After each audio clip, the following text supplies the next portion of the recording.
Every episode of No Offsides podcast is brought to you by Champion Hockey. Be a champion.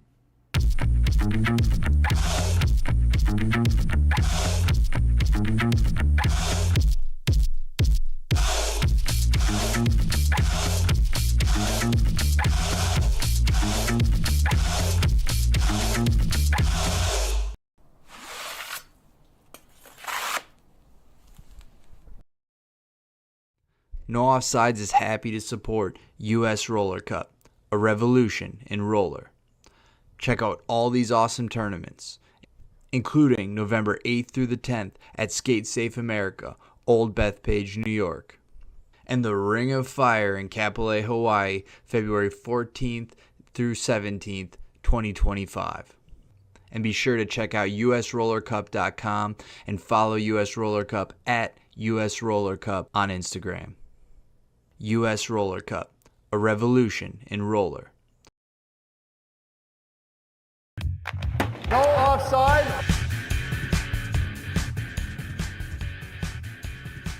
Two, one, go. Welcome to No Offsides podcast, sponsored by Champion Hockey. I'm Dan Dean here with my partner Justin Wood. Hi. Our guest today has been around the game for quite some time. He's played for Team Great Britain as well as coached Great Britain, and now holds adult hockey camps in Prague. We'd like to welcome Andrew Sillitoe, a.k.a. Coach Smilee. How's it going, man? I'm good. How's it going? Good to see you, fellas. Really good. We appreciate you making time for us. I know it's a little later for you than it is for us. Yeah, it's about 11. It's 11 p.m. here. Well, 11:10. Yeah. So, We appreciate it. yeah, at my age, I'm gonna be tucked up in bed by now. Oh. Well, man, I see why they call you Coach Smilee. I've never seen you not smiling, to be honest. I know. Well, especially now we're talking about hockey. Normally, I'm talking to like corporates and stuff like that. But so this is fun for me. So, yeah, it's good. Yeah, this is a name that stuck with me since I was 7. So it's kind of. I thought I moved to Canada. Actually, I'll tell you that a little bit later. But I thought I'd lose the name, but then everyone started calling me that when I moved there, like 20 years ago. It just followed me around. Well, tell people a little bit about what you got going on in your life right now with hockey. So right now, I live in Prague. Our lives are completely dominated by hockey. I've got 4 kids. 2 of them play hockey, ice hockey. They play at Sparta Prague. I'm playing, in the hobby leagues and the adult leagues here. And the adult league's actually pretty good. So it's a nice level to play at. And I'm running camps and various other things. But that's kind of, our lives are pretty much dominated by hockey every day, really. Yeah, but it's good fun. I'm not complaining. Yeah, if it's going to be dominated by anything. I mean, I know Dan and I exactly. would think that. I mean, if I could live a life of just hockey, thinking about how much I kind of, miss, as much as I now regret getting out of, high level hockey because of traveling. Cause I was like, I don't really want to travel anymore. But now it's like, now it's like, I regret it. Yeah. Well, you just need that fix, right? You got to get the hockey fix. There's some way. And if you'd said to me 5 years ago, this is what I'd be doing, I wouldn't have believed you. Like, especially coaching ice hockey, my background in inline. I think even some people are surprised that I'm actually coaching ice hockey. Yeah. But I love it. But where should we go with the story? What do you want to talk about? Well, I think it'd be cool. Why don't you tell us how you kind of got into hockey in the first place? We don't really know much about hockey, let alone inline hockey in Great Britain. Right. Okay. So what was that like when you're growing up and getting into it? So I come from a small town about an hour southeast of London. So no rinks, nothing. Like hockey wasn't even a thing for me. Like, I don't think I knew what ice hockey was. Like I played, what we call football, soccer. Probably I played a bit of cricket, played rugby, all the traditional sports. But what we had in my town was like the biggest roller disco in the UK. And it was like the big thing. Like you speak to anybody in my town, what did you do in the 80s? They'll say, I just went to the roller disco. That's what I did. And we used to be on the, the Bauer turbos. I don't know if you've ever seen the quads. Oh yeah. So I was on quad skates for like 10 years. But when I went to the roller disco, I was 8, 9. And when it finished, the marshals, the guys who would skate around, they would come out in a hockey jersey and ice hockey sticks, and just be wearing gloves and playing with a hockey ball. And I was like, that is the coolest thing I've ever seen in my life. I remember getting my first stick. It was I'm aging myself here, but it was a Cooper Super Stick, right? Okay.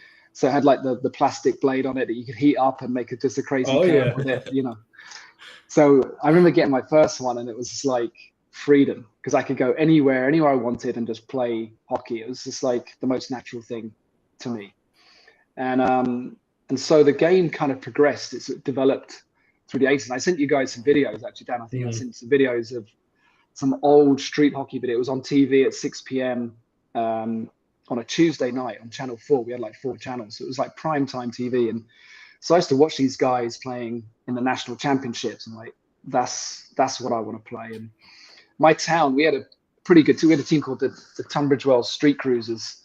And we would, like when I got to about 17, 18, I was like the youngest player on the team. The other guys were like 23, 24. And we would just hire a van, and we would drive out to Germany, and we would play. And it was called skater hockey, or street hockey, skater hockey. It was full contact. It's still going today. It's the game shrunk a little bit. But it was just Germany, Holland, Switzerland, and us. And then Denmark came in a bit later. But so we would just drive down to Germany, or we'd drive to Switzerland, or we'd drive out to Amsterdam and just play in these tournaments and come home after a weekend.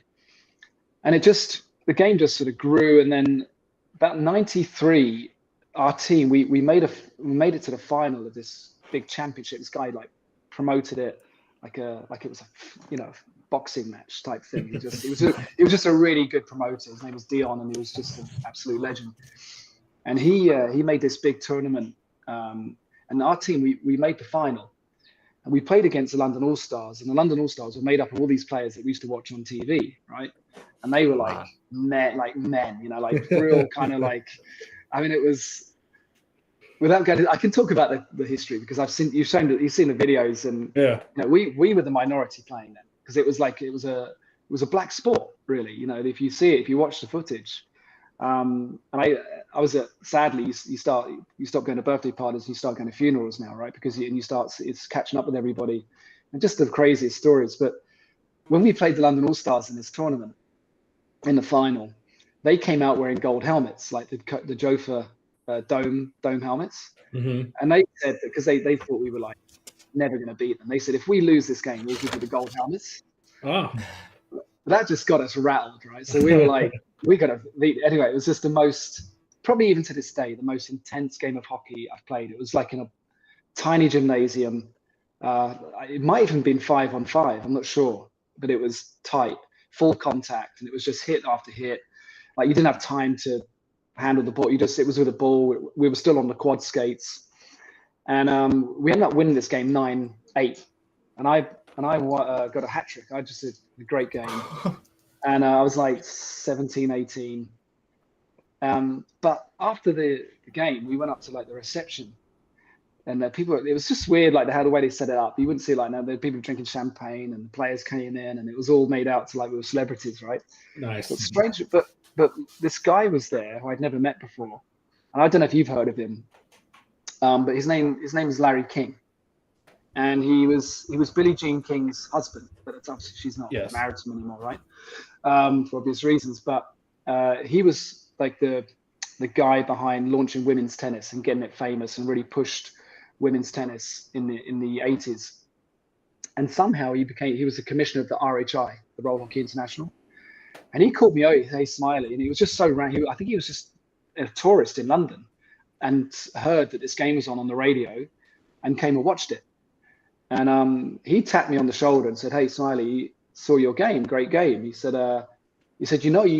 you could come out to the US and trial for the RHI. And I was like, I kind of seen it. You know what the RHI is, right? You must have seen the Roller Hockey International. And so this was like 93, 94. And he said, but 2 things. You need to get off those quad skates and wear inline skates and play with a puck. And then, but with your talent, maybe you can come out. So I kind of thought about it for a while. And then I was like, I don't know. I tried the inline skates and I was sliding everywhere on them. And it was, and in those days, you just kind of borrowed a friend's plastic ones and the wheels were like tiny. And You know, there were no like stitched, but you know, like Bauer hadn't really brought out decent skates back at that point. And so I just left it, carried on playing, but it was itching at me. It kept scratching at me. And I remember watching an RHI game on ESPN. I think it was like the All-Star game. And I remember Tony Szabo was playing, and there was a guy called Victor Gervais was playing. He was like the top guy. He was playing for the Bullfrogs at the time. And I had him in a magazine. I used to subscribe to this magazine called Roller Hockey Magazine. I still have them. Still have them. And he had this training program. And my godfather at the time, he was like trying to push me to do this thing, to go like, you got to do this. And my dad had just died as well, which is totally different story. Sorry to bring it to, but he came like my godfather. He had a gym. He started training me. We were doing like what was like CrossFit training back then. So I was really starting to develop myself and coming of age. And I started doing this training program, and I put Victor Gervais on my wall, which I'll come back to in a bit. So I had a picture of him there. And I decided that I would go to Narch in the Düsseldorf Rams, a German team, were going to Narch in Vancouver. So this was 97. And they asked me to play for them. I thought to myself, right, I'm going to go and play for them. I'm going to have a couple of weeks there, and I'm just going to see what happens after that. And see if I can stay out there, find a team to play for. Made a few calls. I had nowhere to stay in Vancouver. Like I stayed in a hotel with a couple of friends. Once Narch was done, we got mercied every game. It was just brutal. Like it was our first time on inline skates. You know, it was the level. I think we played in the platinum division, like straight up that. You know, it was like so. So I ended up staying in Vancouver, and I ended up staying with a family who owned the rink in Langley. So I don't know if you know Langley, but the rink is actually still there. It's been rebuilt again. And they put me in a league. I got lucky. I stayed one night. Without going into too much of the story, but the Indy car race was on in Vancouver, and there was nowhere for me to stay. So the family that owned the rink, they said, we'll put you up for one night, then we'll find you somewhere else. Well, I ended up living with Barry and Marge, who the owners of the rink, and Dave Collier. They became like my second family. I lived there for like 9 months. I ended up playing with a team called the Vipers with a guy called Dave Cairns, who a lot of the guys will know because he plays down on the beach now in California. And I was a rookie, so I was like 20 then, I think. And Kirk French, do you know Kirk French? You heard of him? No. He's like, to me, he's like the second wave legend in the game. He played for Team Mission. So the guys watching this, listening, some of them will know Kirk French. He was the captain of Team Canada. He's actually my daughter's godfather now, and a really good friend. So we played together, and I ended up playing with these guys, a lot of ex-Voodoo guys. The RHI unfortunately folded, and then the Major League was happening, and it was just all sort of falling. I guess it was the time when it was starting to unravel a little bit. You know, a lot of money had been pumped into inline hockey in the late 90s, and things were starting to get a bit wobbly in the game financially. And so a lot of the Voodoo guys were playing in our league. I played with them. Dave Cairns was the assistant coach for the Voodoo and Canada. We had Scott Humphrey as a goalie who played for Canada and Voodoo. So it's just an amazing time. I went from being like this quad guy, you know, skating on quads, to starting to learn the game, starting to understand inline hockey, the bigger game, playing it in a more patient way, because I was just super intense when I played. And so I did that for 9 months, and that changed everything for me. Like I just became a completely different hockey player. And then about a year later, I just randomly started playing with a few guys from the Slipjacks in California. I was down in Anaheim for some reason, and I got to skate with the Slipjacks one night, and they said, "Hey, look, we're going to Narch. Would you like to join us, play with us?" Okay. So I ended up playing with the Slipjacks for about 4 years. I would literally come home, play here, then fly back out to California. We'd drive to Las Vegas. We'd play, you know, I played mainly the Winter Nationals actually in some of the summer tournaments. Things like State Wars wasn't really about then. So I kind of missed out on that. I played D1. I actually played D1 with a Vancouver-based team. So D1 then was 22 and under, and we won the bronze. So a lot of guys like Empire State and Honey Baked, they were playing. The Honey Baked won it that year. Empire State beat Empire State, I think, in the final. So all those guys now, like I'm 48, they're all 45, 46, 47. We're all playing in the first vets together, like the USA, and it's just the best, right? I mean, it's just been amazing. But one year with Slipjacks, we ended up, we had a team hyper. There were 2 team hypers. We were team hyper, like for platinum, and then there was the pro hyper. And then we got asked to play in the pro division. So this was 2004 in Cincinnati, and it was just amazing, right? I think we handled ourselves pretty good. We played like Mudcats. We played a game, a team called K-Tech, which were all RHI guys. And I remember going to the face-off, and this is when I first started to understand visualization, because I went into the face-off, I look up, and Victor Gervais is standing in front of me. Oh, sick. On the face-off, with the guy that I had on my wall as a kid, as the guy was kind of wanting to, following his program and so on. So that was just, I remember giggling, and I turned to the ref. I was like, "It's Victor Gervais." Like, look at it. He's like, "Yeah, it's Vic. It's Vic. He's pretty good." And I was like, "I know." So that was that was 2004. They went on to win it. Actually, they were like, all of them were in their mid-30s at that point. And they won March Pro, and they won it easily. Actually, it was like, for me, there was a bit of a change in the guards. I think with Palmer coming a little bit later, or they were just on the scene. I think they might have lost to K-Tech in that final. Can't remember. But yeah, Palmer Cyclones. Yeah. So yeah. As you've been talking about this, I've been trying to dive back, and I've seen if I could find any old photos of your teams. It's not looking good, but like, Narch has like vintage photos and stuff like that on their website. I've been chasing Darren for years. There's a picture of me in one of his magazines where I'm like, I scored the winner in the platinum division, and it was like 3 seconds to go, and I got my hand. I'm in the magazine. I'm like, "Darren, you must have it somewhere." He's like, "Oh, I can't find. I've got the magazine, but I just wanted the original digital." But he said he can't find it. But they were the days when have you heard of Ross Detman? Do you know Ross Detman? He was like the first photographer for Narch. Okay. And he was like the first guy that, I mean, he took it so, if you look at the early Narch pictures, that was him. And he would set up cameras everywhere in the rink and flash like he was like super just detailed with it. So that was kind of really my entire hockey career right up until 2004, because I got to that point in my life. I was like, can I keep traveling to the US and playing hockey? And then I was I didn't really want to play inline in like a gymnasium, in the UK with the ball and go back to that. So for about actually it was a little bit earlier, I tried my hand at ice hockey. And the funny thing was, actually, I played in a major league roll hockey. We had the major league in the UK. And we had some ice hockey guys come across and play for us, like pro ice guys from the UK. And they were like, "Oh, where did you grow up playing ice hockey?" And I was like, "I've never played ice hockey in my life." And they're like, "Really?" I was like, "No." They knew nothing about my background and where I've been to Canada and stuff like that. They're like, "You can make some money playing ice hockey in the UK. You could probably make like, not big money, but you can make like 500 to £1,000 a month playing, I was like, "Really?" Like, they're like, yeah, come to our trial. So I'm like, they bigged me up massively, and I got in the hype, right? I'm like, I'm gonna play. Telling my friend I'm going for a pro trial, and they like told the coach. The coach came up to me before the trial and said to me, "How much are you looking for?"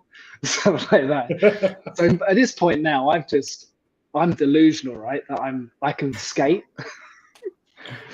So I've got I'm head to toe in mission gear, right? So I walk in the dressing room, I got like white mission skates, and I think I had white gloves. I had the ugly. Do you remember the mission? I think it was called the Mission 50/50 helmet. It was just terrible looking. It was before the Carbster. The Carbster wasn't bad, but it was like this. I was wearing that. I get on the ice, and I I think I just faceplant straight away, like just catch an edge or something.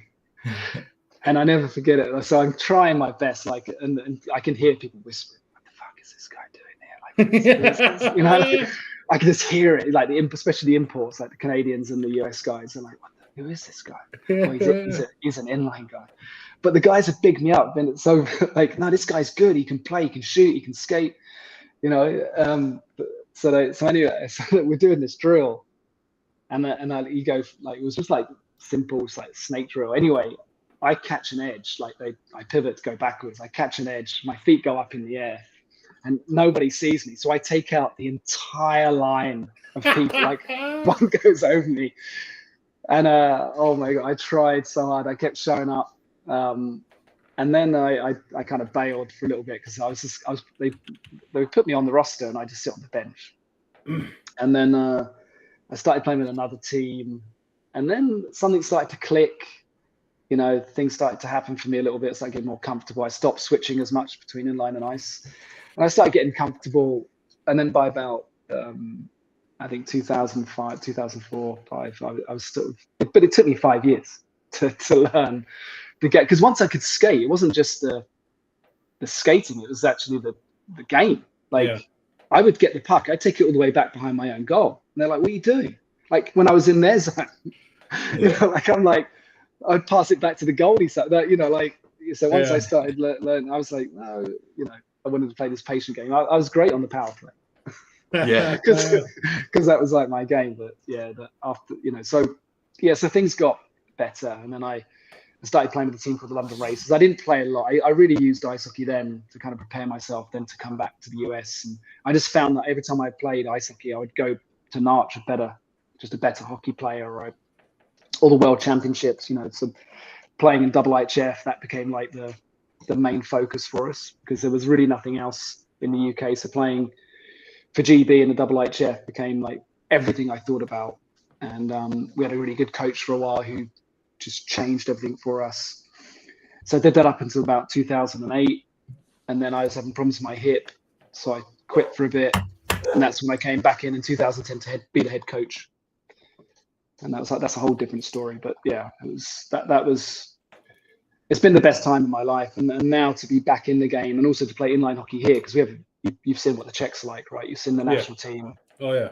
So all those guys playing our league, a lot of them playing in the DL or and we had oh my god, I've forgotten his name now. We just played in a tournament here in June, and I got to dig out his name, but he's playing with the Pittsburgh Penguins, and he was playing in the tournament, you know, and I got to find his name. Czech guy. You'd have to look it up. Czech guy playing Pittsburgh Penguins. I can't believe. Anyway, so it was great. Yeah, it's a good level here. So I want to go back because what I'm looking at behind you is a gold chrome Joker helmet. I forgot. I still have it.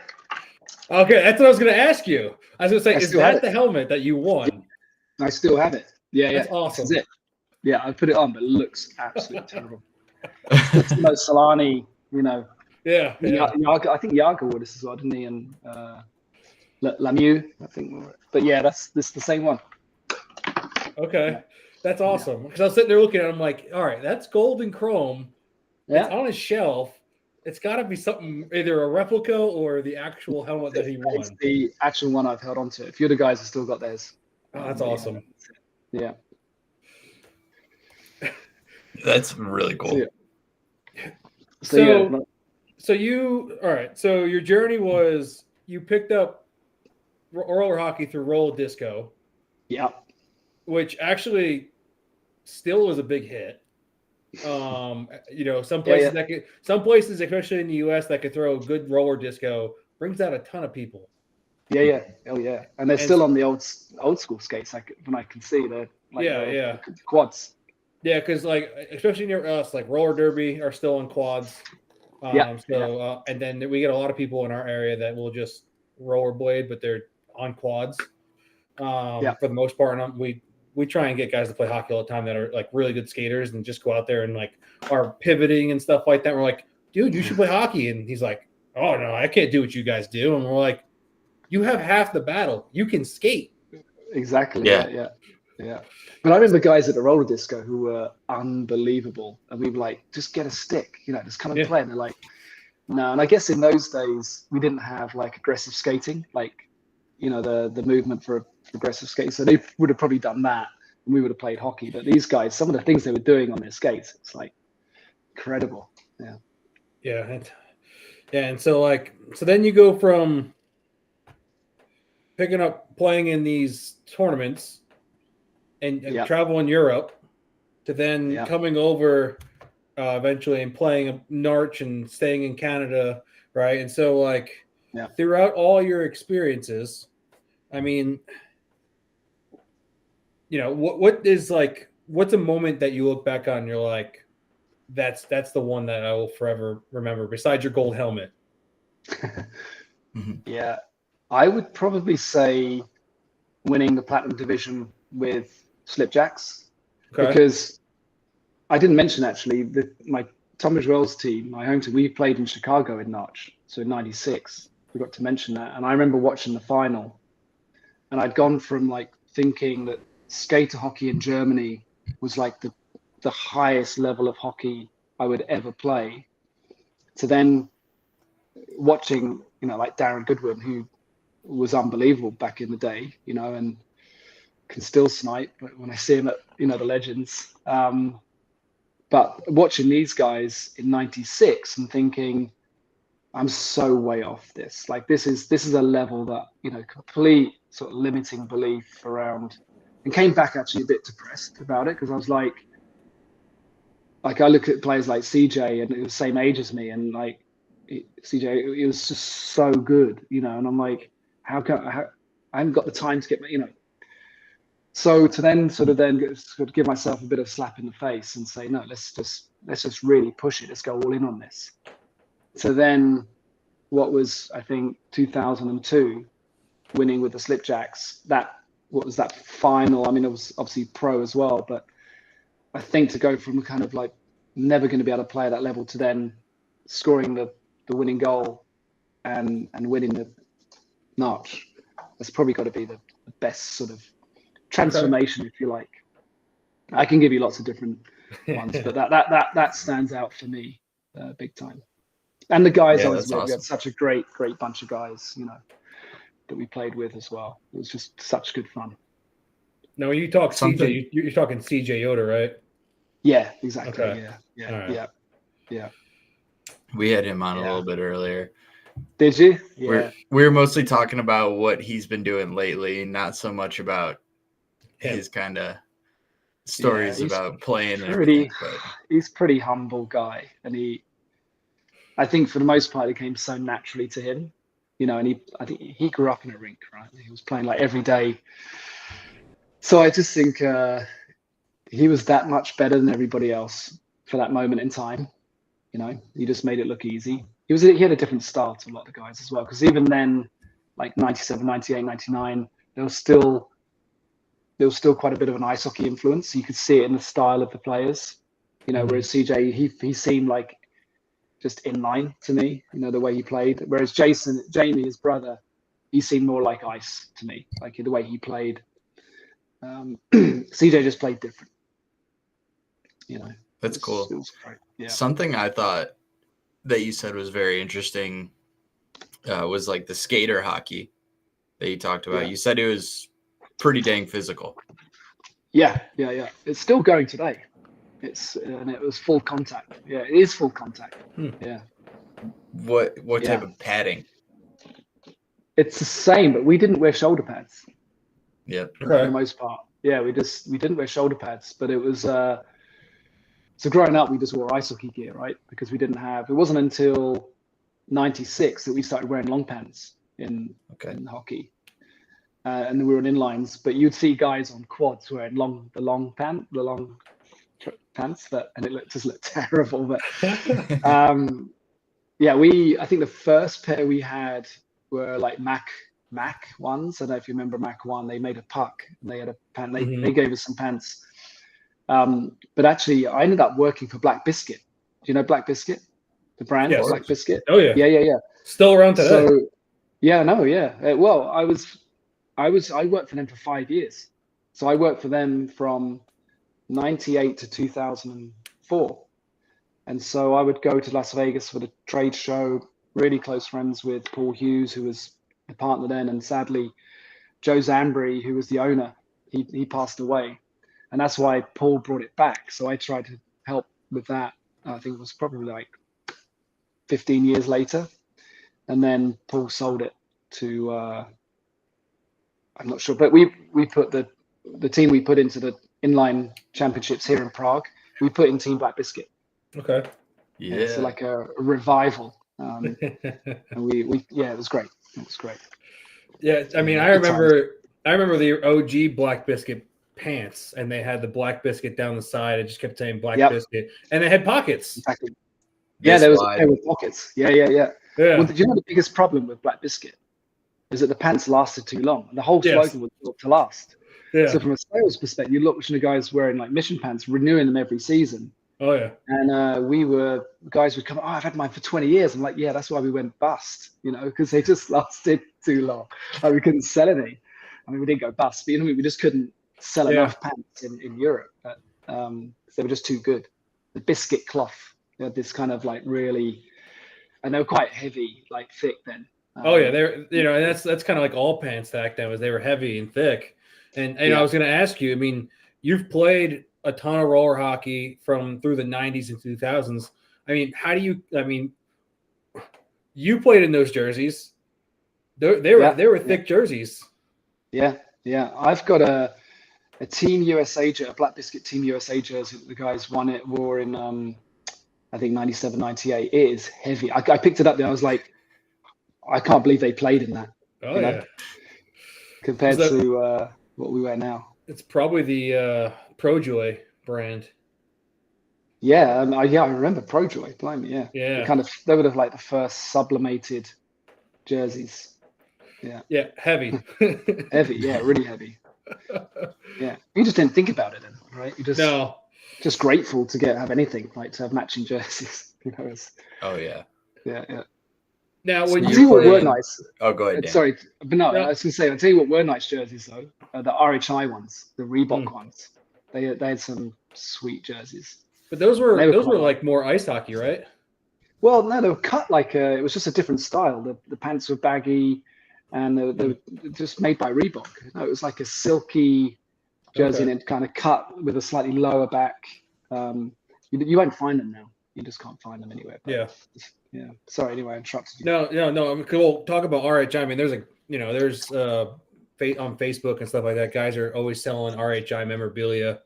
Yeah. And it's like no one really knows what anything's worth, so people just fish out a price of like, hey, here's a jersey, $500. And it's like, I saw that. It's like, damn. It's like, holy, that's steep for a jersey, but I get it. I mean, it was once around, it's no longer around now. Exactly. And there were some hardcore fans in like Anaheim and San Diego, St. Louis. I mean, these guys, those fans from the 90s, they would pay. It wouldn't surprise me they would pay $500 to $1,000 to get a jersey now. Oh yeah. I mean, I'm from Jersey, so we had the Rock and Rollers, baby. Oh yeah. Yeah, Rock and Rollers. Who played for the Rock and Rollers? Jerry Sincere? I think he played for Rock and Rollers. I think so. Maybe. But did you happen to catch any pro beach hockey? So I did. I watched it on ESPN, and I was in conversations with Tony Szabo at the time because he sent me a pair of V-forms. And he said he kind of tried to learn. He said, if you wear these in the UK, and there was a magazine in the UK called Skater Mag, and I was kind of in it quite a lot back in those days. And he said, you get yourself in this magazine wearing the V-forms, and we'll get you a spot on a team in hideous skates. Hideous. They were just terrible. I mean, they were just a workout in themselves. They were so heavy, and just another inline. It was probably the first inline fad that came out. And I've seen so many. You can imagine like the things that have come out over the years. No, I mean, you got the V-forms, which actually, Justin, someone was wearing those just over the summer. Someone was wearing them in an actual tournament, which I was like, that's crazy. Haven't seen those things around in forever. Yeah, that is hilarious. Yeah, it probably says they're the best thing in the world ever. Oh, yeah. But then you had the Nike Rockers that came out. Yeah. Which are not too far off from Mars Blade these days. So no, I think it's like the same thing, really. Yeah. It had the thing in the middle that just you could tighten up. Yeah. And every time you took a step, it clinged. It's just you heard it rock. It was not a silent rock. Yeah. Do you remember the Mission frames with like the header suspension? Yes. So the front wheel, And if you got onto an edge, you would hit the metal and the skate would just Yeah. give way. Yeah. You also had with that fad was the 4-finger gloves. Oh yeah. Yeah, the Mission and Built Right. yeah, that's right. I remember those. Yep. I had a pair of I had a green, Yeah. like the bright green and gray ones. Yeah. You know, it was I remember those. Yeah. Gosh, You know, yeah. just the styles of the 90s and early 2000s. Yeah. I remember there were parabolic wheels. You remember those? Probably not. Parabolic wheels. So basically they were like the parabolic. So the front wheel was like a little bit thinner, then the second one was a bit fatter, and then it would kind of be a bit thinner, and then They were supposed to give you more edge and so on with those. And there was another wheel that came out and it had it was plastic around the main perimeter of the wheel. Mm-hmm. And you were supposed to be able to like slide and stop like on ice. So you could and they would just explode. Like guys would I can only imagine. They would just come apart. But it's interesting when you look at the technology because the high-low and the wheels haven't changed that much, really. I mean, there's been different. I mean, like Levada brought out the new wheel with the whips. Hasn't got a spacer in it or something. I don't know how they're lasting. I don't know if there's been any problems with them. But when I saw that, I was like, "Ooh, that looks a bit dodgy to me." But I think they're doing all right, aren't they? Have you tried them? Yeah. I have not tried them, but we've had a couple people that we know that have tried them, and you know, they're fast and. And I get it. Let's try something new. Well, you got to keep reinventing it, right? You've got to keep it fresh. And I know they're trying to keep it fresh with new stuff. But it's I think the thing that's improved the most is particularly in ice. And for the last few years, for the first time, I've just used an ice skate now and put a frame on it. But the boot. I think it's just improved so much. Mm-hmm. Like the technology in the boot, the stiffness and the responsiveness in the skate. It's pretty. I think that's been the most impressive thing for me last few years. Yeah, I mean, I just feel like yes, you pay for a good quality boot, especially in a roller skate. But you get, but I feel like today in today's market, especially in roller hockey, you pay for what you get, right? Yeah, you can pay for $100, $200, $300 skate. But if you are actually a good skater, you're going to blow through them within a year. Yeah, you're not going to enjoy it. It's not going to be fun for you. And I think that's one of the problems sometimes when some ice guys come across, right? They're like, I'm not spending $1,000 on a pair of skates. I'm just going to buy these ones. And then they're like, inline's terrible. I'm not, I can't stop on them. And like, because you're just broken down the skate in 2 hours, and it's no good for you. So I see that a lot. I like that you're talking about the evolution of the roller. And first of all, you started on the quads. Then you went to just standard roller, which were all flats. All the same height. And then high-low came along. When high-low came along, which is basically the standard now. Yeah. Were you skeptical of that? My friend told me about it. He said there's this skate and it's called a high-low and it's got bigger wheels at the back and smaller wheels at the front. I'm like, you're talking shit. It's like there's no such thing as that. I was like, because he was quite new to it. He was a Canadian friend of mine living in my town. And I'm like, he's got it wrong. No, he doesn't get it, And then he got this magazine. He showed me the magazine. I'm like, oh yeah, it is. It's like it was 72 then. Okay. So now it's 76, isn't it? Yeah. So I remember when it first came out. It was on a mission skate, and you noticed it. And I mentioned Kirk French earlier. He's from Langley, Canada and BC. And when I arrived in Canada, high-low wasn't around. Or maybe it was, but he made his own. He had like a big wheel at the front and then just put small wheels all the way through. So he was already trying to kind of embrace this idea of being on his toes. And if you speak to anybody that played Narch through the 90s, 2000s, and talk about Kirk French or any of the guys from Mission Bauer, and ask about Kirk French. I mean, you should get him on here, actually. Okay. I'll make an intro because he, to me, is like I think, probably the best inline hockey player that we've had. He played a little bit of RHI. but he was just all out inline. His style, it was just, and he's such a competitor, like unbelievable competitor. Like I haven't seen anyone at IHF that could compete that had so influential for Team Canada, to win the gold medal that year. So yeah, he's definitely worth. And he looked cool. He had the long hair, and like he just looked the part. You know what I mean? I got some envy, obviously. Yeah. You should get him on the show for sure. Yeah, we'd love that. Get us the little intro. That'd be great. Yeah, definitely. Yeah. So do you rock the high lows now? I am on the 8076. Yeah. Okay. Yeah. And I'm using the muck skate. So typically what I do now is, because I'm an ice hockey boy now, I'll play a season or two on a pair of ice skates, and then I'll switch it over.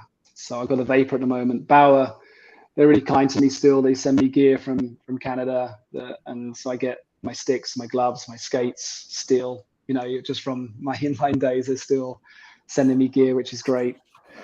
And then the Czechs, the Czech Bauer here, they kind of send me a bit of stuff for our camps. So that's nice. So yeah, it's all good. What are you using for the chassis then? Yeah, I don't know what it's called. It's basically the one off the shelf. So it's different to the one that comes on the skate. Okay. But I like it. I have no problem with it at all. Yeah, it's just called high low. I don't even know if it's got a name. But it's the Bauer. Yeah, I think it's Bauer. I think it's a Bauer high low. Is that right? It's a Bauer high low, right. I think. Yeah. If there is one, I mean, yeah, it's in the Bauer shop, but yeah. So it's 8076. Yeah. So what do you got, and it's like. So I'm gonna bounce us back to your Great Britain time, your Team Great Britain days, and so now, what years or year or how long did you play for Team Great Britain? So IHF, I played 98 to 2008 and 2014. I made that fatal error of coming back to play out of retirement that no one should ever do. No one. It's never been a successful experience.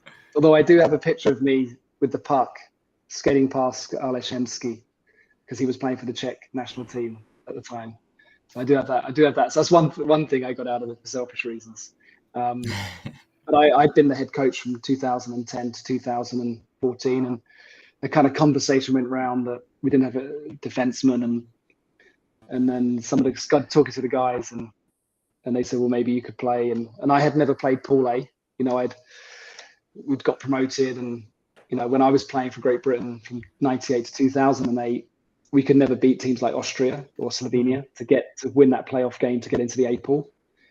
So when I was head coach, we beat Austria. We went up to the A pool. We played, Canada, USA, Czech Republic. That was 2012, and incredible experience. We beat Finland actually. Okay.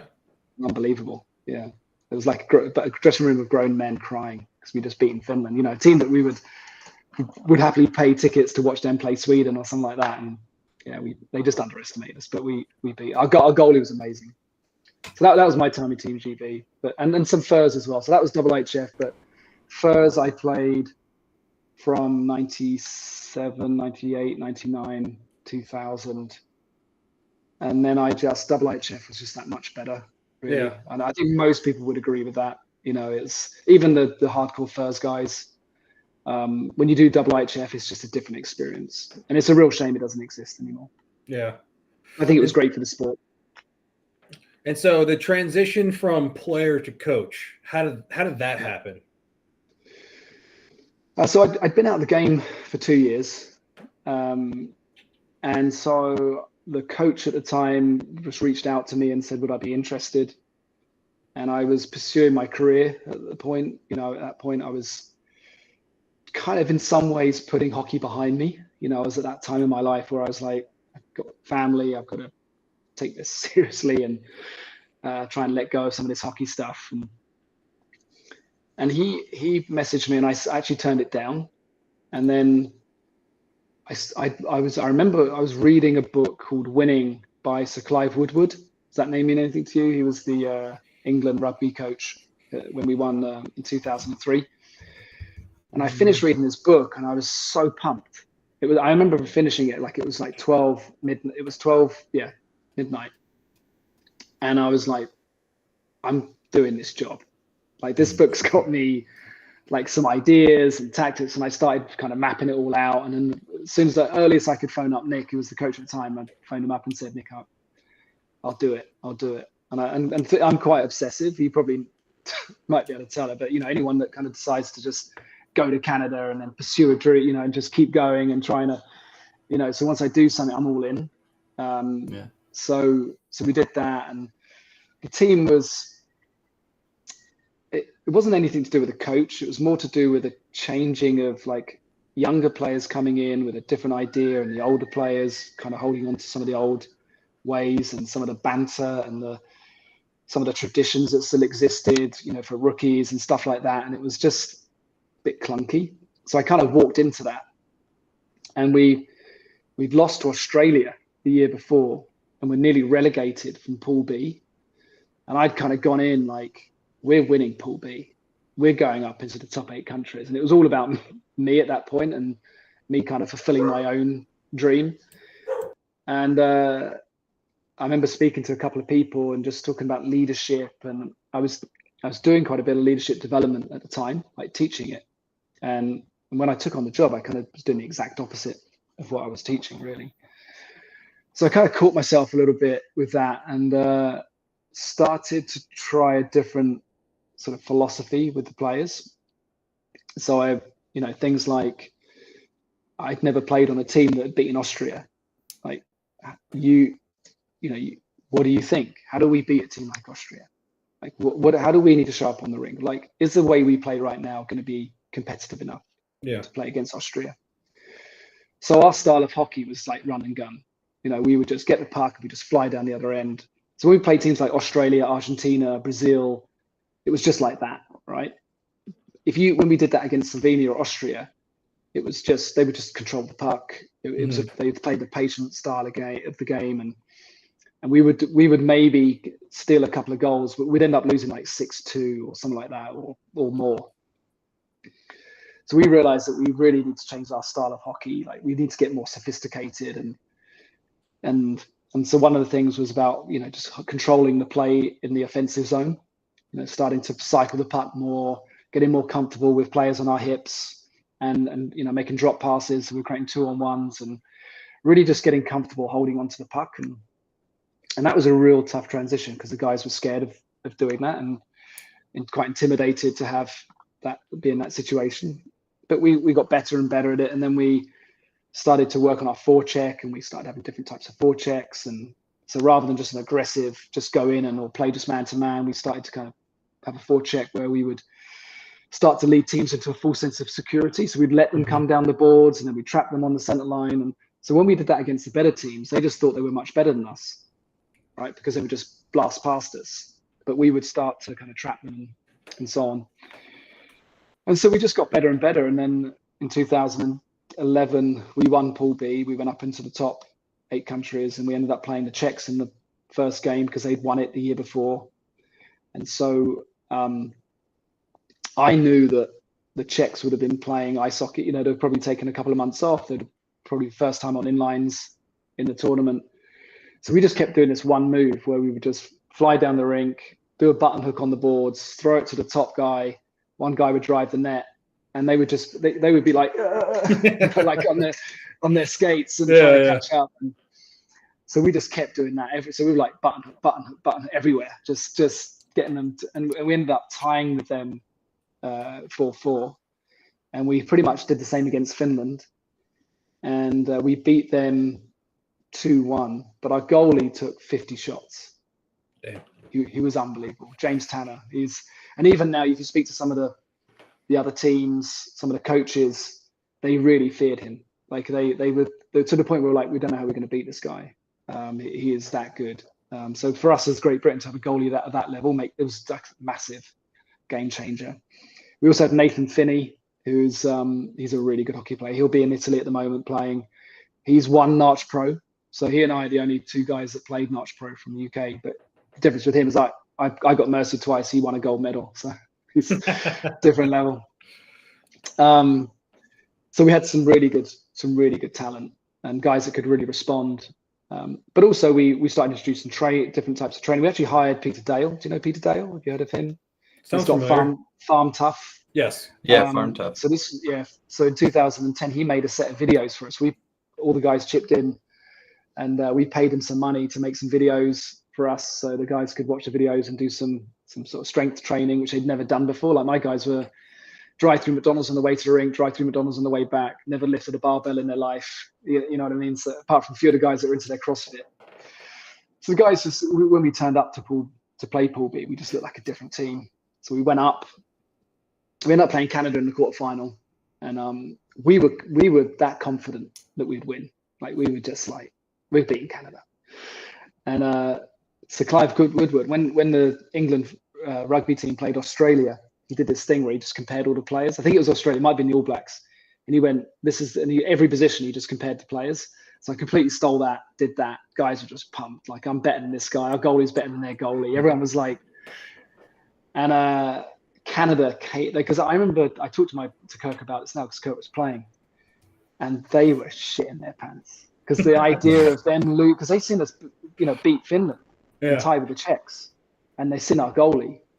And I remember before the game, they were like all around the arena, all of their headphones on, just totally getting in the zone, like walking around, like really intense. And they came out so fast. Like they scored 3 goals in about 3 minutes and just ran. I actually think I talk about this in my book. I think I got out-coached actually, because I realized that the difference between the B pool and the A pool was that the B pool, we would have a strategy and we just get better and better and better at that strategy to the point where you get to the final, like it was just solid. Mm-hmm. In the A pool, you have to have like 20 strategies. And if one's not working, you have to try something different.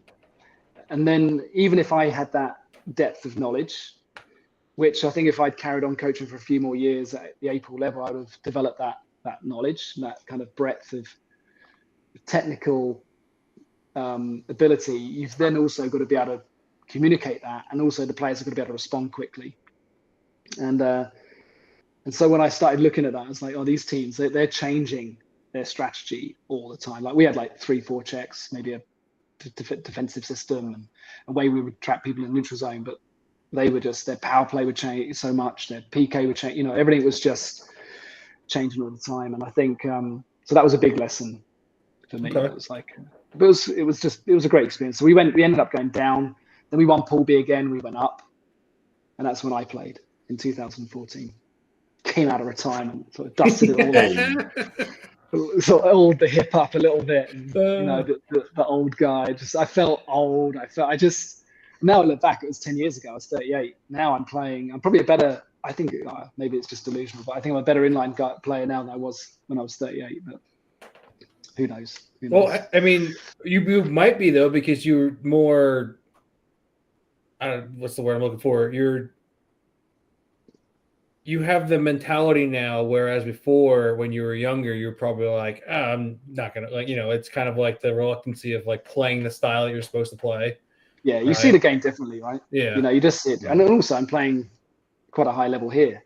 So I go from playing with like these Czech guys in the hockey league and the inline league. So I'm playing decent level, but that's just me convincing myself. Who knows? Yeah, because you're playing with the Great Britain senior team, right? That was in last year? No, that was 2014 when I played with the senior team. But now I played like FIRS Masters. But when I play here in the Czech Republic, I'm playing against guys like Marek Loskot, and I don't know if you know, but he, like one of the best inline hockey players in the world. He's playing in our league sometime, and here in Prague. So when he's flying down the wing, you have to be ready for that. So you went this year and played in the Masters. Yes. Yeah. For Great Britain. Yeah. Nice. Yeah. It's great. It's just a big reunion. Yeah. Of Narch guys, for me anyway. And and for everybody, I'm so grateful that people organize that tournament. I actually, you asked about my best experience. I would still say it was that March experience, but my best the most I'm enjoying my hockey is probably with the Masters and the veterans, because it's great hockey. Everyone's happy, no stress. It's a little bit stressful, but yeah. Well, and you get to it's competitive. Yeah, with that, and you get to enjoy, Italy for a few days, and exactly, and you just kind of you're living the olden days of hanging out with the boys. Exactly, yeah, it's great, and we get together and we say the same shit to each other every single year. It's the same stories. Yeah, it's good feeling though. It's good fun. It's great. It's great. It makes it all kind of worthwhile. I don't know if that makes, we put so much effort into the game over the last 20 years, so to still have this kind of like the reward, I think, of pursuing a dream that was never really going to pay any money, but we were just so dedicated to it. It's great. So I want to touch up on something that you said. You said you have a book. I do. I actually wrote 3 books. Okay. I've written 3 books, but the one that I'm referring to is a book I wrote called Managing the Mist, and it's about how to deal with the mist. So when I played in Canada for the first time and I played with the Vipers, I really struggled with that like fight flight, and that like I felt loose and relaxed when I played in training. As soon as I got in the game, I was like, I call it the white mist. You can't see the players, your body locks up, you're out of breath even though you're fit. So I kind of started getting into sports psychology and leadership, and someone is actually the Czech coach. He's a really good friend of mine now, a guy called Jan Tlachacka. He's coaching in Italy. He was the assistant coach and also the assistant coach for the Olympic Czech team. Really good guy. And after we tied with the Czechs, he said to me, where you've come from as a team and where you are now and the way you play hockey, he said, it's unbelievable. Like, how did you do it? And it was just that question that got me thinking, how did we do it? And I started thinking about the kind of the process that we put in, and the values that we started to introduce to the team, and the way we would facilitate conversations rather than me kind of just having all the answers and being the head coach, but getting the players involved and decision making, and not just on the rink, but in the dressing room, away from the rink. How would we behave? Will we communicate with players, everything. So we sort of develop this culture. I talk about it in the book, this high performance culture. And so I just started writing about it. And then I kind of had this thing, and I approached a publisher, and they went, yeah, let's publish it. So that's awesome. Yeah. So it's a book. I share some of the stories, but it's a book on leadership, and it's a book on mindset, really. Okay. I'll make sure and link those in the video. Yeah, I mean, if anybody, because it's quite hard to get Managing the Mist on. You can buy the ebook actually on Amazon. You can buy the ebook. Yeah, but if anybody wants it, if they DM me as part of kind of your show, we can maybe run a competition. I'll just send them the PDF. Okay. So you don't have any hardcovers or paperback? I have a few here still that I keep for certain situations, but this is it. Yeah. Okay. Yeah, and I like the cover. Yeah, I can send one out. If you want to run a competition or something, I'll send one out to someone.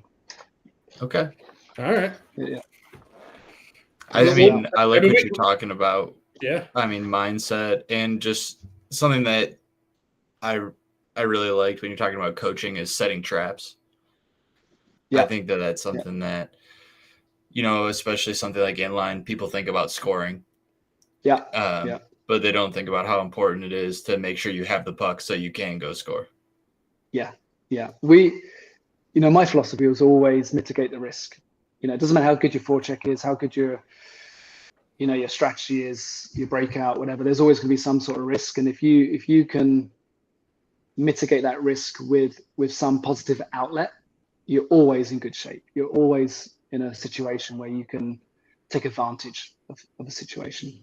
So I think that, that's important, especially when you've got such offensive teams, and a lot of players that play inline play because they want to be offensive, right? But I watched Parma play. They came to Prague in the summer, and they pretty much dominated. But I've always thought of Parma as like just a really offensive team. Lots of skill, lots of talent on the team, such depth. But what I was blown away by was just their relentless forecheck and the intensity, but also how organized it was. I was surprised how organized it was, because I was expecting something more loose, if you like. But it was constantly, and picking out the players, and it was impressive. I think you're muted, Dan. Oh, yeah, I am muted. I have a question, because a lot of people hate this, but I'm going kind of ice hockey right now. Looking back at the NHL, looking back at the 2002-2003 Devils and their 1-4 trap. Yeah. Right? I mean, revolutionized, but also changed the sport at the same time, because people hated that, and so they made new rules. Yeah. Right. So I mean, is that kind of like the stuff you're looking at? Is like, how do I change? Obviously, you want to change what you're doing, but are you trying to find new ideas on how to kind of revolutionize the game? I find that most fascinating. I'm probably not as close to inline in that way anymore. I don't. When I watch a team like Parma Cycling, Parma Knights, I can't help watch them from that perspective and kind of analyze the game. I've noticed that, like, when I played with Black Biscuit, for example, we're playing against really good inline teams with high level players that are playing in France and NHL and so on. That here, I can make some sort of leadership decisions, if you like, or things that I think, hey, I'll whisper to the captain and say, look, if we do this or we try this, I think this is going to help. And he'll come to me and go, wow, that was just that one thing, because people aren't using that as much in inline. So you've got a bit of an advantage in inline. I think the trap that you're talking about then was a bit more, it was clearly a defensive trap, right? So that was kind of like, it's low risk. This can win us the championship if we just do this every week. We can win the Stanley Cup with this system. And whereas I find the offensiveness and the creativeness in me finds that hard to just do that. Just to kind of be too.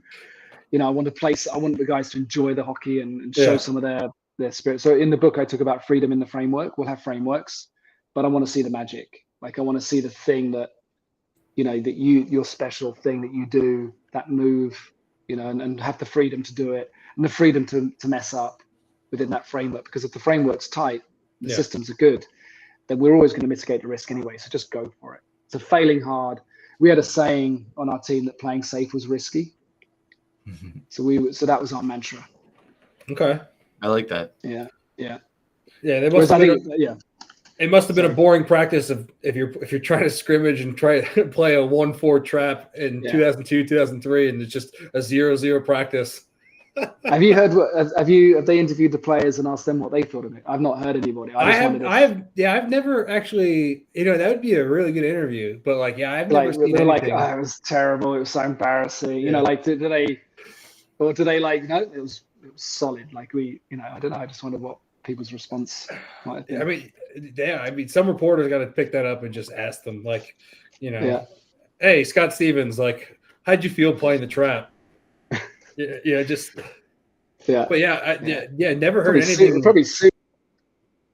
Well, for Scott Stevens, he got to sit back there and then just kamikaze someone and take their you just lead them there, and I'll just pick him up on the center line.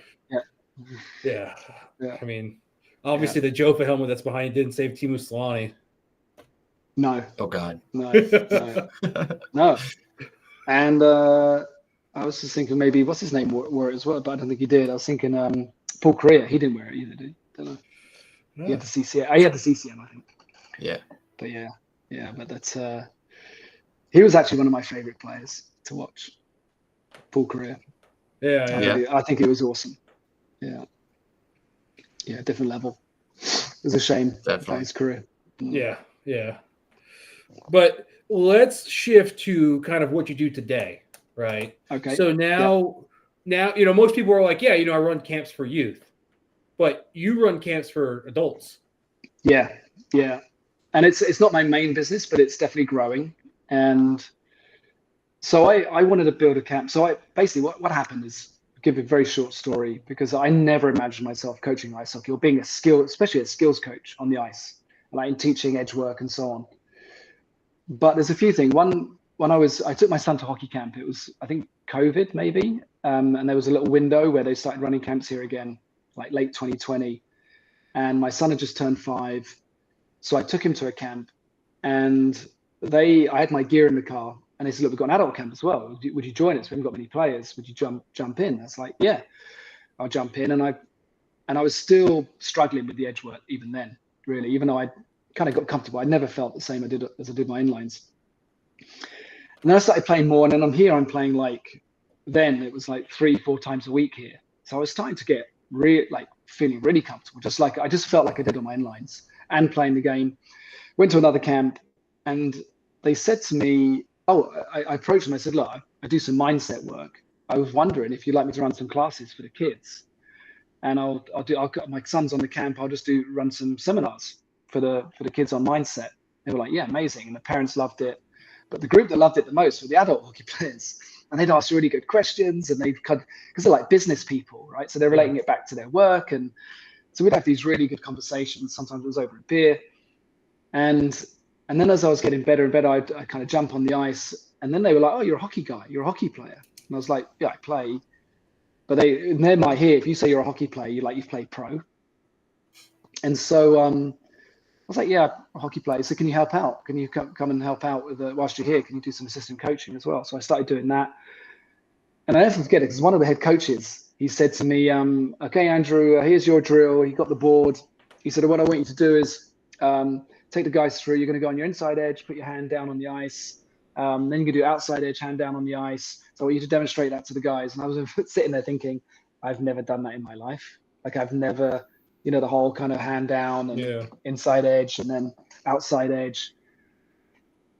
And I was like, didn't want to say anything, I can't do that. Anyway, I just did it. I just went out and I just put my hand down. I was like, and it was videoed it, and they showed it. And they see how Andrew's he's on his outside edge. He's got his hand down. And I was like, I'm pretty good at this. So then I started doing some more stuff around that. And I was like, you know what? I could teach more here. So I started doing more coaching. We got into conversations about it. And then there's an inline guy, got in touch with me. He saw a video I put on Facebook. He's the GM at a rink. Where I live, there are about 20 rinks within 10 minutes. It's insane the amount of rinks here. Wow. And he got in touch with me. His one's about 30 minutes away. And he said, look, I saw you running camps. I was like, I'm not. I'm actually an assistant coach. He said, would you run a camp at my rink? Because I need to use the ice over the summer. Otherwise, we're going to take it up. I was like, okay, I'll try and organize something. And I ended up getting 20 guys came from the UK, stayed over. We made a nice camp. I'm like, this is my minimum viable product, if you like. I can do this. So I started running more. So I'm just now, we're doing some more video work. I brought in a guy to help me. And then next year, we're looking at running more. We've got some teams coming over as well. So Cambridge University are coming over. And then we started reaching out to some of the ladies teams in the UK, because we've noticed that the ladies hockey has just grown really quickly. And so we started partnering with the Czech ladies team here to maybe provide some coaching for the ladies. But I'm getting inquiries from Quebec, Minnesota, real hockey, states and towns, and guys saying, we just don't have anything like this, and we would love to come to Prague. So we're starting to run more camps for the hobby hockey player who wants to come, experience some hockey, meet some new friends, go into the city, experience Prague, maybe go to Austria, maybe drive to Germany or whatever. so make a real trip of it. So that's kind of the market that we have. That's awesome. Yeah. And I wanted to build something for me that I would enjoy at 48. And I wanted to build something for the 22-year-old version of me who, if I'd come here and done this camp when I was 22, I think I could have had a really good, go at playing decent ice hockey in the UK. But there was nothing. There was really no support. People kind of like, you're an inline guy. They were like, whatever, I'm not interested in you. There was no YouTube was there, but there was nothing really available to. There was just books and VHS, Yeah. So, now, yeah. are these camps? Or do you have is it just, do you go out and it's all in one, or do you go out and have like specific things you're going to work on, whether it's edge work or it's, is it just strictly skating, or is it shooting? No. Or That's a good question, actually, because the camps at the moment, so we focus on 6 key areas. So skating, shooting, hockey IQ, and stick handling, right? Okay. So we cover all those 4 areas, and we do a little bit on mindset and a little bit on strength and conditioning. So we're teaching guys like how to use the kettlebell, for example, because most people don't have time to go to the gym, they've got family, they're working, and so on. So I'm a bit of a kettlebell fanatic, and we do a little bit on mindset, but not much. And then typically when we'll do a lot of skating on the first session, so edge work, etc. We're teaching some of the downhill skating system as well. I don't know if you're familiar with that. It's a guy called Jason Yee. Train 2.0. So he's got a really nice kind of philosophy on teaching NHL mechanics and just really breaking it down into its simplest form. And hobby guys really seem to be enjoying that, right? So we teach that, and then we break out to the stations. So we'd have stations, we'd have a coach in each station, and we'd have a stick handling one, we'd have a skating one, we'd have a hockey IQ one, and we'd have a shooting one. But what we think we'll do next year is actually run some camps just for shooting, like come to this shooting camp, or if you want to come to the skating camp, and we'll start doing specific like stick handling camps and bring in a specialist and so on. Because the other thing we can do here is that we can pay our coaches, money that they wouldn't normally get paid here. Yeah.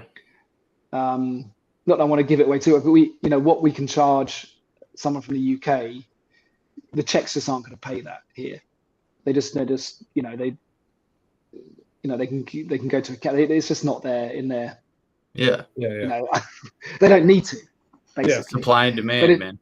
Exactly. So if you're pricing up a camp and it's $500 or $1,000 and it's full board accommodation, everything, then it all makes sense, right? Which means then we can pay the coaches well. So these guys that are playing in the 4th division who aren't really earning much money, but they're playing pro hockey and good hockey, we can give them some work. And the same with the ladies. We want to get the coach, because some of them are playing in the PWHL, or they're playing college hockey, or they're just playing in the league here. So, trying to help them That's out awesome. as well. Yeah, being able to stimulate the locals is a way to getting good. They'll be happy about that. Yeah, exactly. And it's nice collaboration. And I'm assuming you get kind of a range of all different adults that want to participate. Yeah, I mean, we keep it to beginner to advanced. And so beginner is, let's say, like, I've just started, and like, can you stop? Can you skate backwards? Can you skate forwards? And if they can do those 3, then come to the camp. Okay.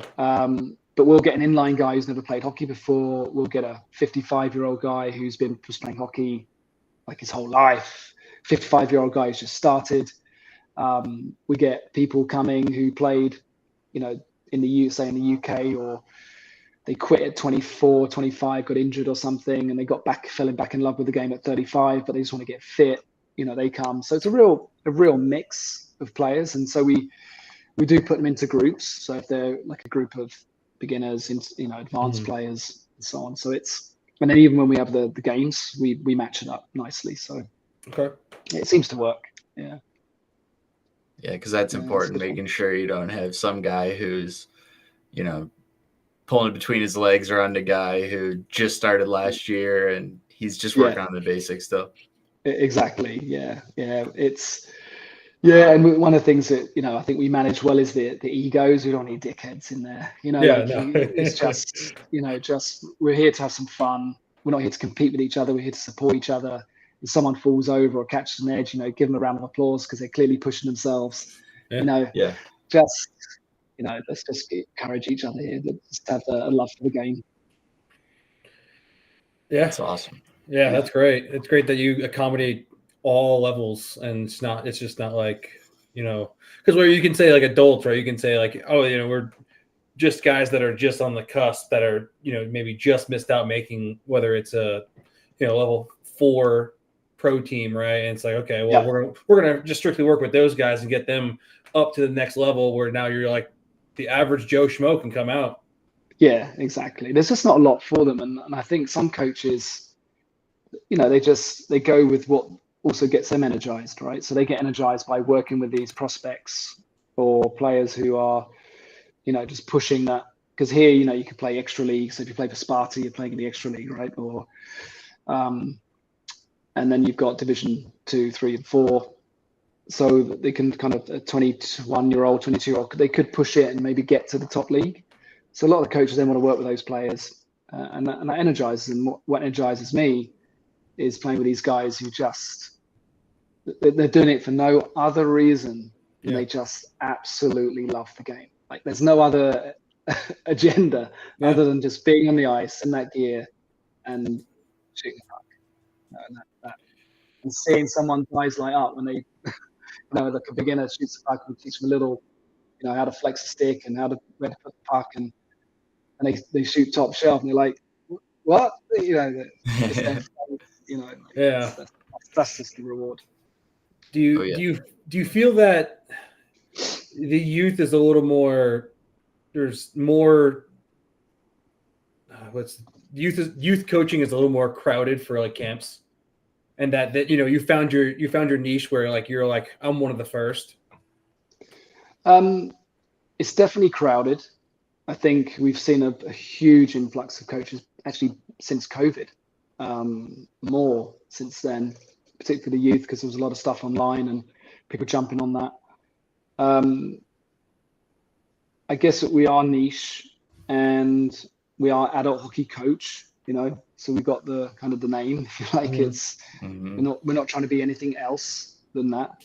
I was, like Instagram, I went from 0 to 6,500 followers, and I haven't done anything really for a long time. But we're back on the ice in 2 weeks. We'll start making video again, and I think we'll probably get to 10,000 pretty quickly this year. And it's just really basic, like don't do this, do this. But people message me and say, your content's really helping me. We had one that went viral, and I just said to one of my guys, jump over the boards like this.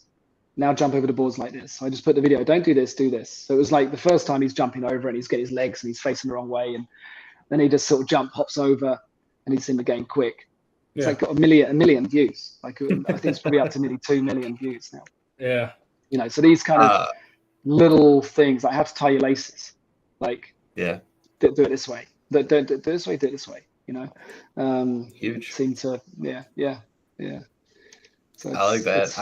I want to talk about the jumping over the boards because I personally am a pole vaulter. Yeah. Do you put the stick like this and then over?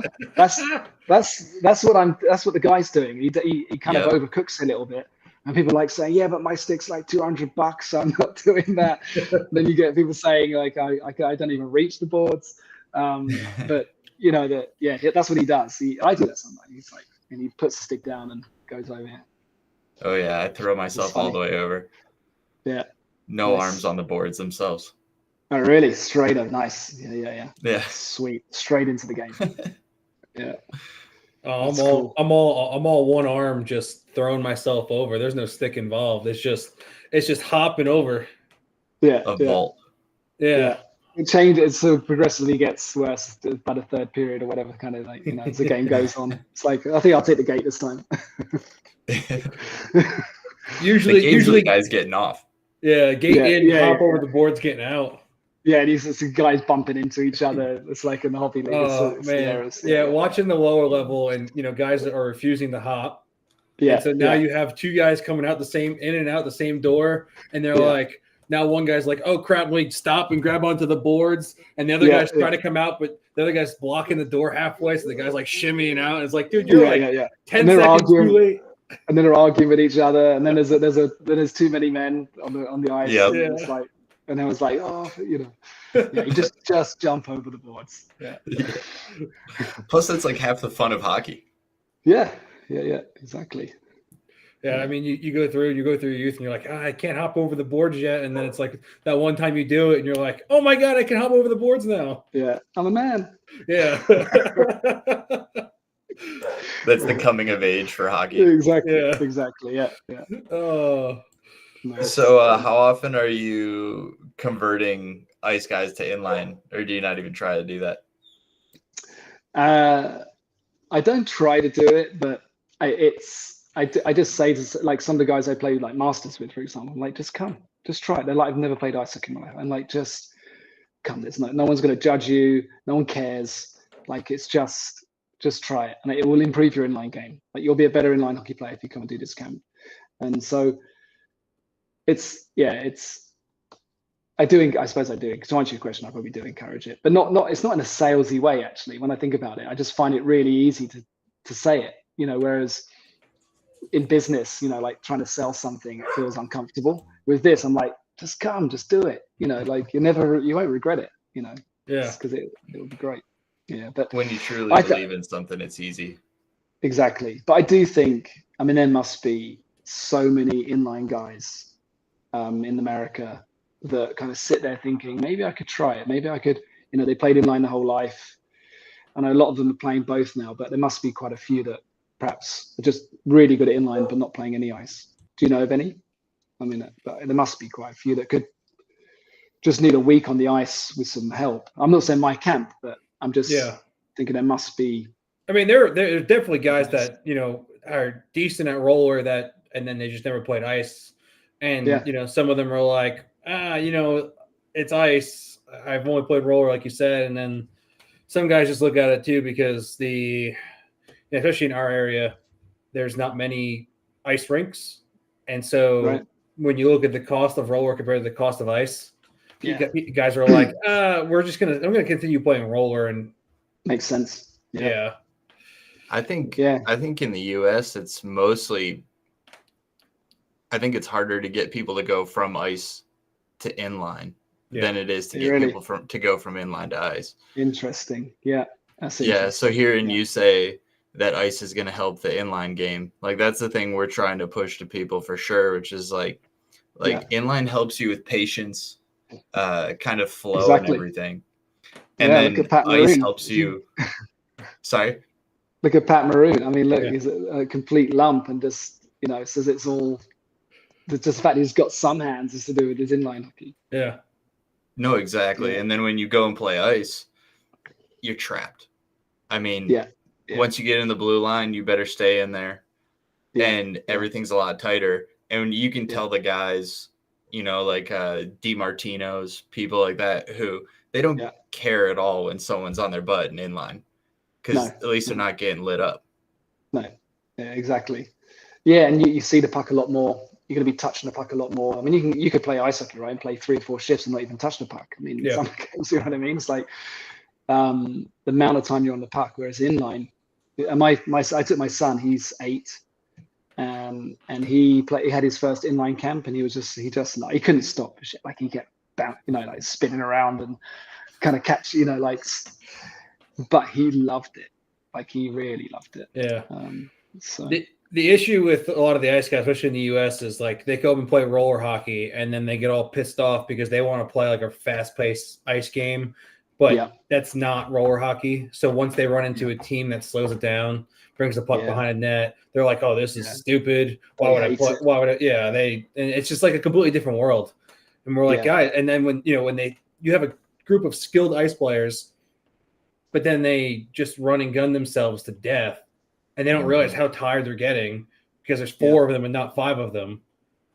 Yeah. They either don't play anymore or they eventually adapt the play style. Yeah. it always amazed me when I was younger and some ice guys would come across, and we had one guy who played for us, and he just transitioned so smoothly, like he just got it straight away. But some guys, you see some really good hockey players, they just couldn't do it. Like they just look like beginners. You know what I mean? Like they just something just whether they were nervous or something, but they just couldn't do it. And I think that was one of the reasons growing up that we didn't have a lot of respect for ice hockey as kids, because we were playing like the street, on the quad still.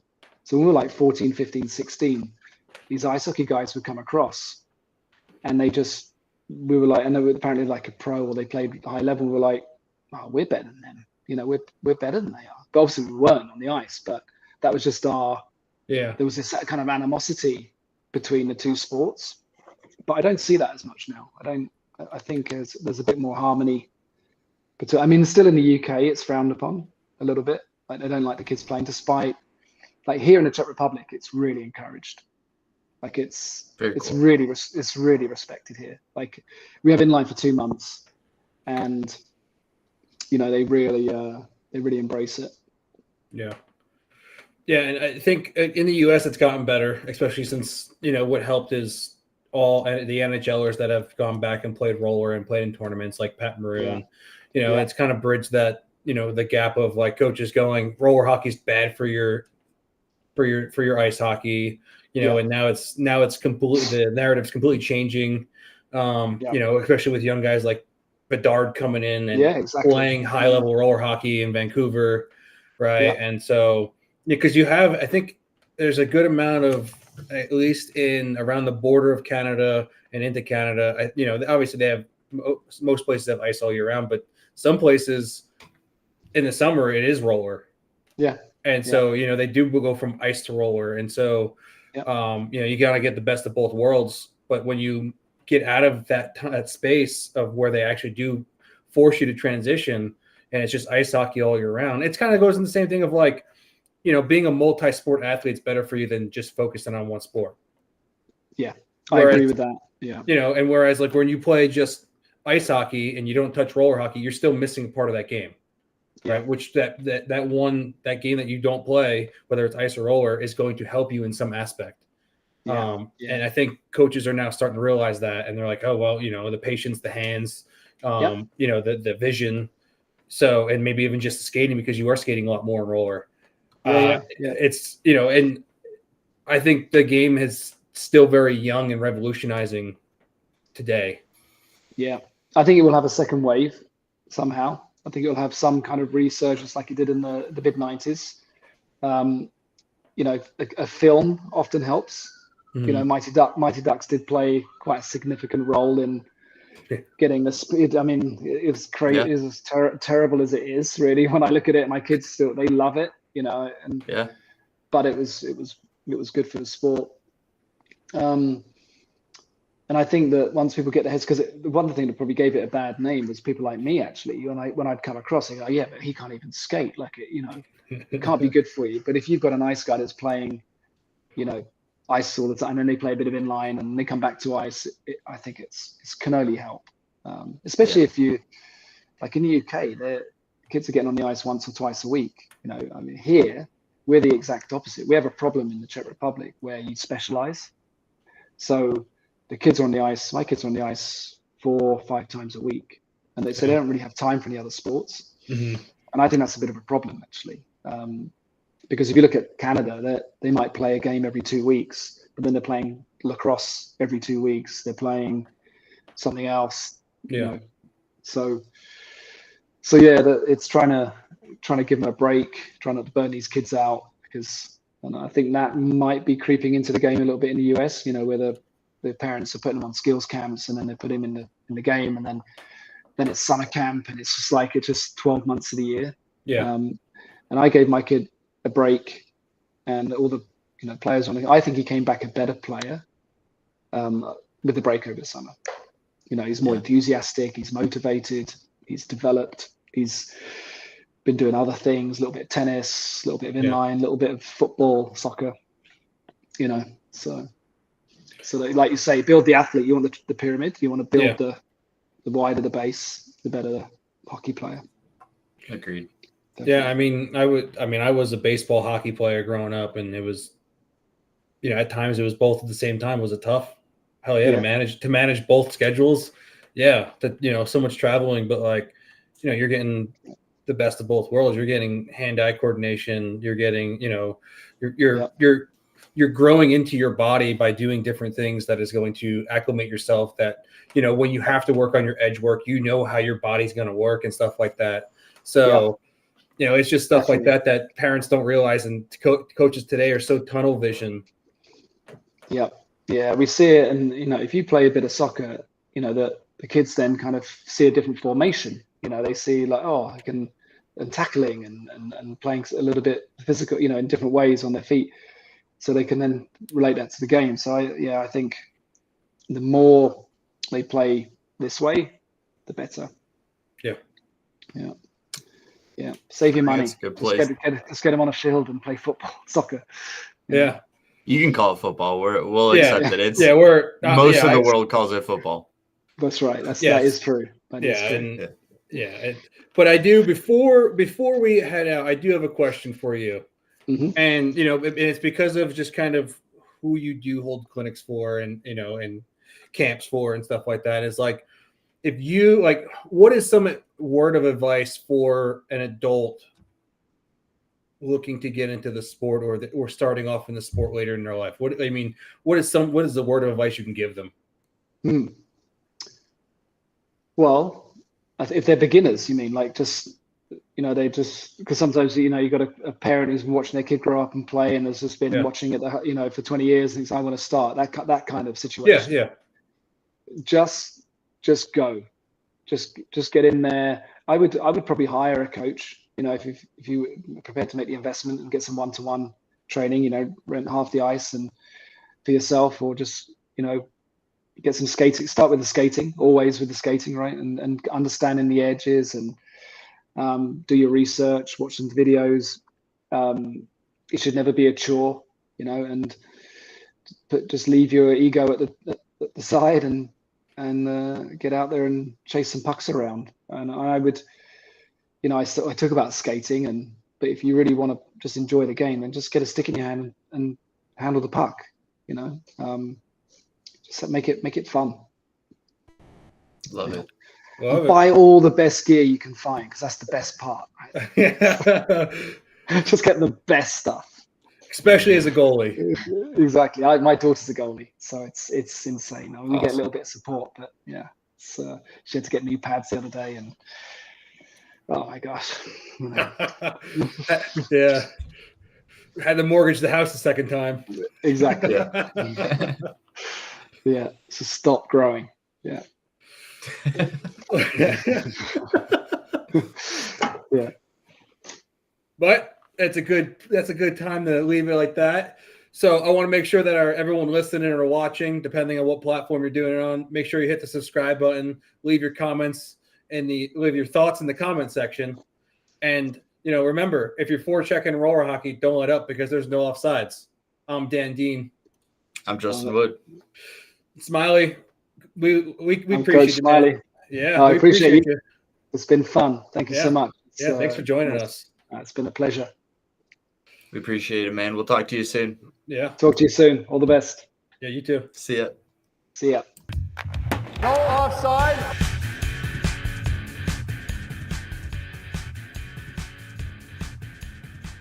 Every episode of No Offsides podcast is brought to you by Champion Hockey. Be a champion.